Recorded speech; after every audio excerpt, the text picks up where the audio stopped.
Welcome to this new irregular Let's Play for Et Impera 1.2.2.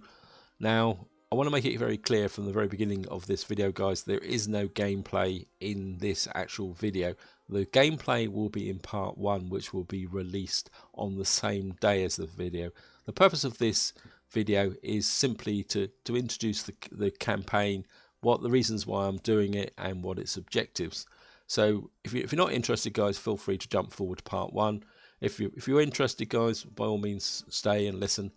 So let's get down into it, guys. Why am I actually making this campaign? Well, it's a campaign that I've been planning on doing for some time. In fact, I've actually half promised it to do it when I actually started my Bosphorian Kingdom back in, well, the beginning of December, I think it was, when I started looking at the new Power and Politics update that was introduced in November 2017. This introduced the concept of loyalty into the politics side of the game. The campaign's going well, but the loyalty isn't such a big issue because when you start as a single faction, you get quite a long period of time before, because of the Imperium level, where you can settle into the loyalty, and in fact for the first 30-40 turns you can actually ignore loyalty completely. But when you start as a large faction in Rome 2, and by the large factions I'm talking about Egypt, the Succalids, Rome and Carthage, the loyalty kicks in a lot quicker, and so you need to be aware of how you're going to manage it and the impact it's going to have on your empire from a very early stage in the game. In fact, the way the game now starts is you get 20 turns protected and then you're on your own. So it's very possible that if you're not managing the loyalty very well, you could actually literally have a war of succession on turn 21, 22. So that's something I want to explore with this series. And of all the large factions, Carthage probably starts off with one of the toughest impacts of loyalty. So I thought, well, let's play Carthage, let's get in. And the objective of this campaign is going to be to explore the new loyalty mechanic in the context of a large faction start and learn it at the same time. So I'm hoping that I'll be able to take the risks for you guys, and things could go badly wrong, but at the same time you'll be able to give me hints and tips about how you improve loyalty, what mechanics actually make loyalty drop and can give you problems, and how the balance of the game can go. So that's the objective of this Let's Play, guys. Now I'm very much aware that it could go very, very badly wrong from within the first 50 turns. If it does go badly wrong, I will just restart and we'll give it another go, put the experience to good order, and we'll just develop it from there. The other thing I will say, guys, is that I've already made a video on the first 20 turns of a Carthage campaign where I actually changed the government type from republic to oligarchy. One of the objectives of this Let's Play is no matter what we get in the way of random traits when the campaign starts, we are going to try and stay as a republic. It could be a bad mistake, but I just want to see whether it is actually possible. I think that's enough of the reasons for doing the campaign. Let's get into the more interesting bits. And of course, we're going to be playing as Carthage. Carthage, or Newtown, was once a Phoenician trading colony. It's now a trading and maritime empire in its own right. Such is the blessing of Baal Harmoon and all his devout followers. I'm not going to read the rest. I'm just going to let it scroll down, guys. So if you want to, you can pause the video and read it through. You can see it's very much that Carthage's maritime empire, and this is very much reflected in the Carthage traits. They've got Phoenician trade heritage plus 10% wealth from all commerce buildings. That's going to be very, very useful, especially as the fact we got lots and lots of ports. Diverse armies, minus 15% mercenary and elephant upkeep costs. That's useful because the Carthaginian roster isn't particularly strong. It's got a few weak areas, especially with the melee troops, so should be able to top that up with mercenaries. And of course, if you're going to play Carthage, you've got to play the Barcid dynasty. You can say this noble family in Carthage is named after the legendary undefeated general Hamilcar Barca, meaning lightning bolt. The family strongly opposed the threat of Roman expansionism. And of course, I'm going to be playing with the historical family submod set, so I'm hoping that Hamilcar is going to show up within the faction, and of course his son Hannibal. So I'm hoping that we're going to get a bit of immersion going there. Maybe we can have Hannibal leading an elephant army against the Romans. And of course we're going to start with 278 BC, which is the standard start for Et Impera. Recommended difficulty on hard. Now I always play on hard simply because one, it presents enough of a challenge, but at the same time, if you go higher to very hard or legendary, what you're effectively doing is distorting the gameplay a little bit. So in order to maintain and defeat the buffs that are caused by legendary, is you actually end up building very, very stereotypical regions. And I'd like to experiment with the building types, and that is particularly important now that since the last update, you can now right click and see your building chains within the campaign. So you don't have to have this kind of extensive knowledge anymore of what's going on when you look at the low level buildings. You can now right click and see where down the chain you want to go. And that's something else I want to really experiment in the context of a large empire. And of course, the traits that are associated with the Barkid family, we get agricultural reforms, increased wealth from agricultural buildings, popular support, public order bonus from presence of Punic culture, and we get Punic faith, moderate diplomatic penalty with Latin, Iberian and Greek cultures. It says here political tradition is republic, that is the government type, and it says starting challenge easy. And I think what we're going to do, guys, is have a quick look at the victory conditions. The military victory says control 50 port settlements either by direct ownership or through client states and military allies, where you can double that at least, with respect to the fact that not every province has 3 ports or 4 ports. Yes, there's a lot of them, which means we're going to be working around the coastlines, but we're also going to have to conquer land-bound provinces, and of course some provinces are only going to have 1 port. So you can say that we're still going to have to go for 80-90 regions before we can actually win the 50 ports. It says completely control the following 6 provinces either by direct ownership or through client states and military allies. And it's Africa, Italia, Syria, Tarraconosis, Bosphorus and Egyptus. That's quite interesting, guys. Egyptian and Bosphorus. I think if you imagine starting in the south, and you're going to have to kind of dominate most of the Eastern Mediterranean up through Asia to the Black Sea to fill that victory condition. It's going to be quite an interesting way to build the empire. Actually, we've got to maintain 160 units in total, maintain 60 naval units and 40 mercenary units. I think actually cultural, let's have a quick look. Completely control 6 provinces both by direct ownership: Africa, Hellas, Parsa, Illyria, Italia and Aquitania. That's going to be quite an interesting one as well. Anyway, guys, I think that's enough of an introduction from here. So what we're going to do is just start the campaign and go on the campaign map and have a good look round. Welcome to the campaign map for the Carthage. And as you can see, this is the introduction. There's no audio associated with it, guys.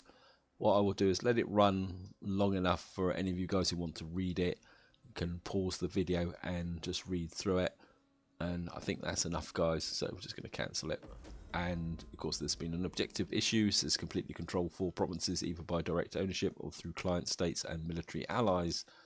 And when we succeed in doing that, we will get a treasury of 2,500. It's a very easy objective to actually reach. And you can see here we're on the campaign map, and well, there's a couple of things I need to do before I do anything else, guys. And I'm just going to come in, click options, and I'm going to drop the battle difficulty down to normal, because I mean you've got very hard, and normal. Just make sure it's on normal. I always prefer to play on normal, because what I find is that the morale boosts you get on hard and very hard just take away the reason for having all the different units with the different strategies and attacks, because you end up building heavyweight armies just to hack down the morale of the AI armies. So I just like to stick on normal mode. I know some guys like the challenge. Me, I like the experience better over the challenge as such. So we're just going to stick with that. So we're just going to go back and go to the resume game. And of course, the other thing I'm also going to do now, guys, is I'm just going to do Control S. And we are going to drop a save game. Prior to the Power and Politics update, I mean, the way we would have all started, I know the way I would have started it is you dive straight in and look at your regions and your armies just to see what's going on and start planning your strategy from there. Well, guys, since the Power and Politics update, especially if you play a large faction, there's some important step that you need to do before you do anything else, which is come in here. Oh, I was expecting to see the politics screen. Never mind. We'll start with this. And just to confirm, guys, we are playing the Barkid dynasty, and of course we start as a republic. And I think we'll just show you this first, guys.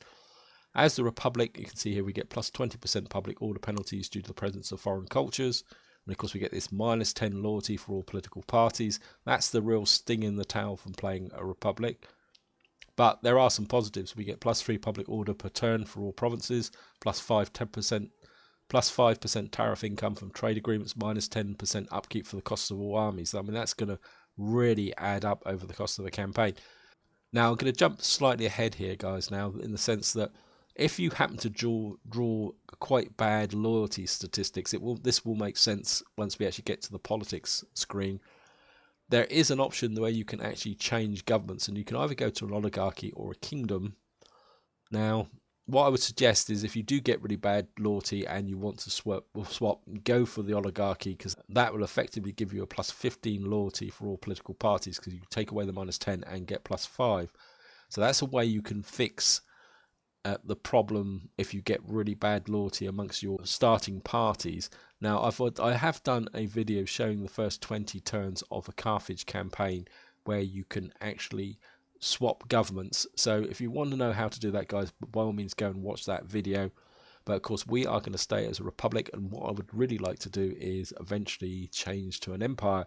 As you can see, guys, to get to an empire we need to get Imperium level 5, above 65% influence in our ruling party, positive loyalty, no recent government reforms, and well, we're also going to have to manage this. So you can see here we're -30 loyalty for all parties decaying by 3 over a turn. So when you decide to change to an empire, if your loyalty is a little bit low, you can run the serious risk of actually triggering a war of succession before, just by changing government, guys. That'd be interesting.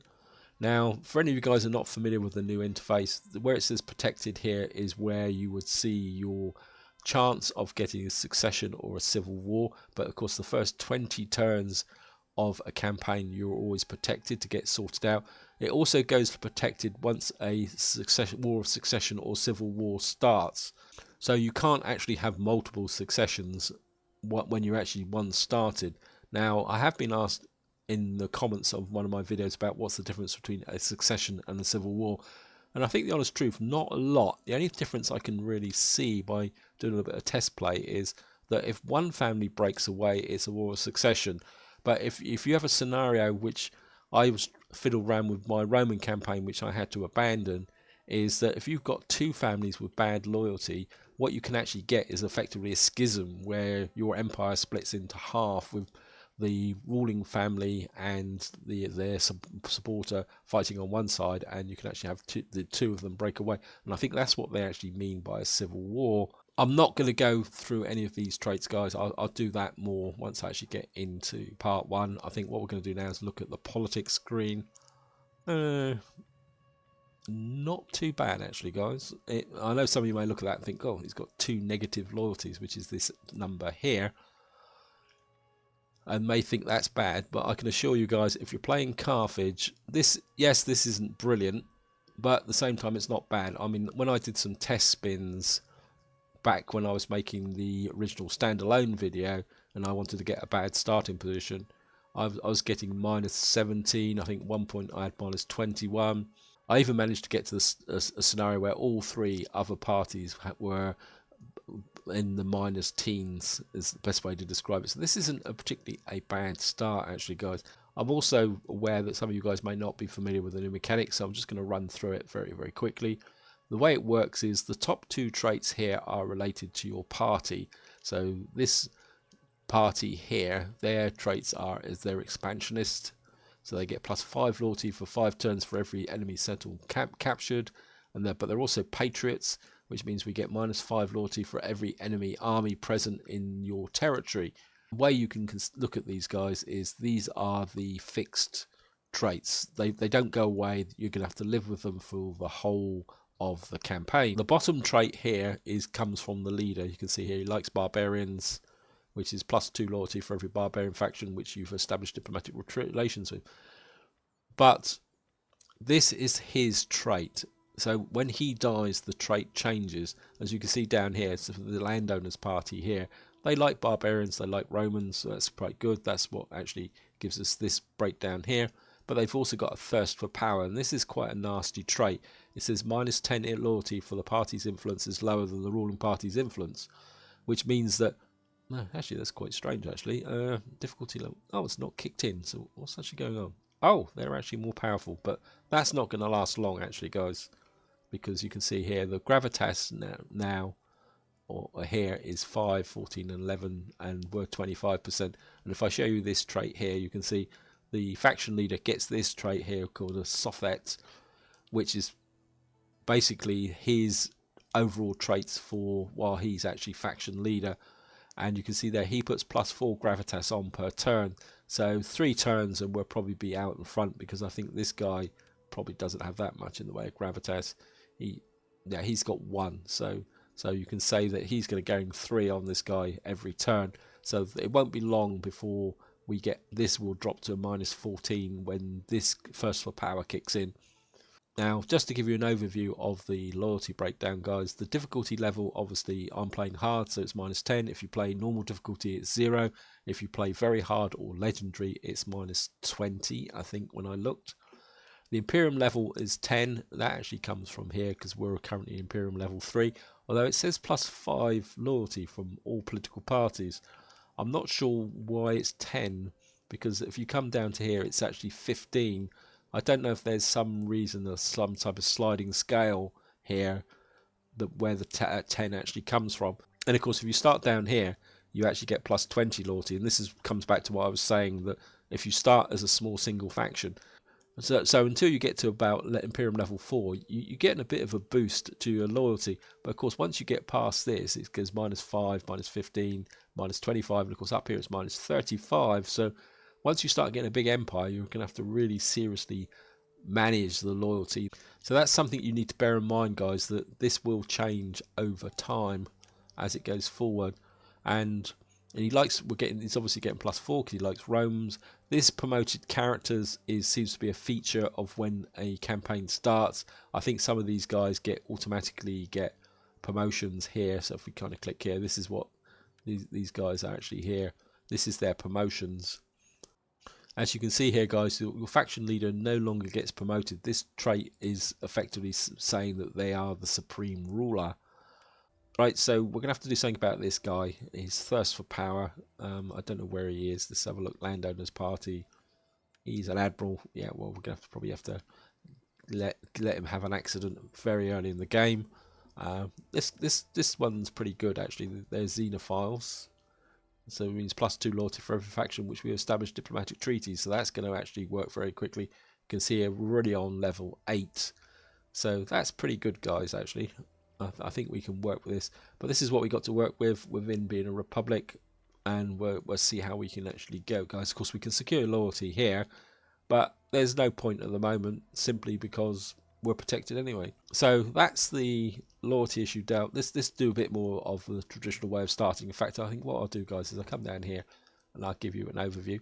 This is the extent of the Carthaginian Empire. You can see the problem we've got is we've got the Romans. In fact, if I go to the diplomatic status, you can see here everyone around us generally is friendly. We're only at war with Epirus, but we really want to keep that war going because that's what's keeping the Romans friendly with us.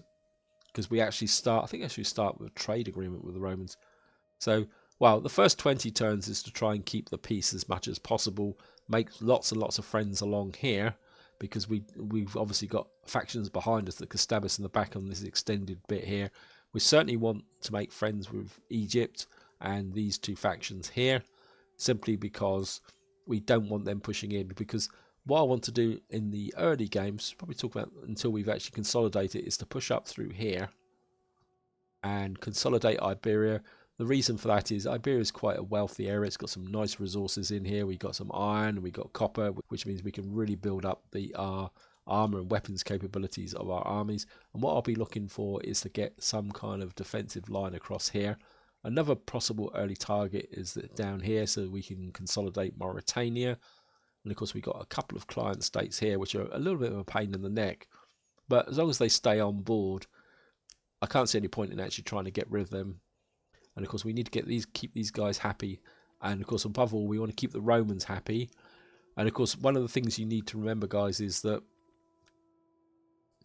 if you invade and take Syracuse early in the game, you will trigger the Punic War with the Romans, and we don't want to do that till we've got a whole of our empire consolidated. We've got the economic powerhouse of Iberia behind us. And just to show you this thing as well, again, if you start as a single faction, this map's quite boring, but obviously starting as Carthage, you can see that the empire has already been carved up between the four families. You can see the Barkid family rules most of Africa. As you can see, the Hananid dynasty owns Corsica and Sardinia. The Maganid has the two regions in Sicily, and of course the landowners party, as technically the largest party, has control over the Iberia and I think that's the Balearic Islands, isn't it? Although it's part of Hispania. What I do say, guys, is do not assume this map will not change. This map changes quite a lot to reflect the balance of power between the four parties. And what can happen is that, say these guys become more powerful, they will expand into this area here through Mauritania. But it's also possible, like say for example, if these guys become more powerful, what could happen is they could suddenly form a power block over here, because the way the game adjusts it is as to reflect the number of contiguous regions they can build. And what could happen is that the Barkid family could actually take over these two regions, and then you'd lose all of Mauritania. So it's something you need to bear in mind, guys. You do need to keep an eye on this map to see where the power balance actually is. So how am I actually going to start this campaign? I think we're just going to run through it. And the first thing we're going to do is probably make lots and lots of friends. We're going to do lots and lots of diplomatic actions. Obviously, we've got if I remember correctly, yeah, there's always public order issues. So the first priority is going to be fixing the public order. And I probably would do that by building lots and lots of temples. Of course, you get this nice overview map. But I think that's where I'm going to stop, guys, because I'm actually starting to play. And that's not the purpose of this video, because all I'm going to do is repeat myself in part 1. So I think this is where I'm going to leave it, guys. Hope you've enjoyed the episode. Hope you found it interesting. As I say, in part 1, which will be released on the same day as this video, I will start to get down to the details of the campaign, fixing the public order, building up our empire, and then we will go out and conquer the world whilst keeping all our political families online. And I think this guy is definitely going to have an accident in the first 10 turns. But this is where I'm going to leave it, guys. Hope you enjoyed the video. Hope you found it interesting. And until next time, whatever you do, enjoy your gaming.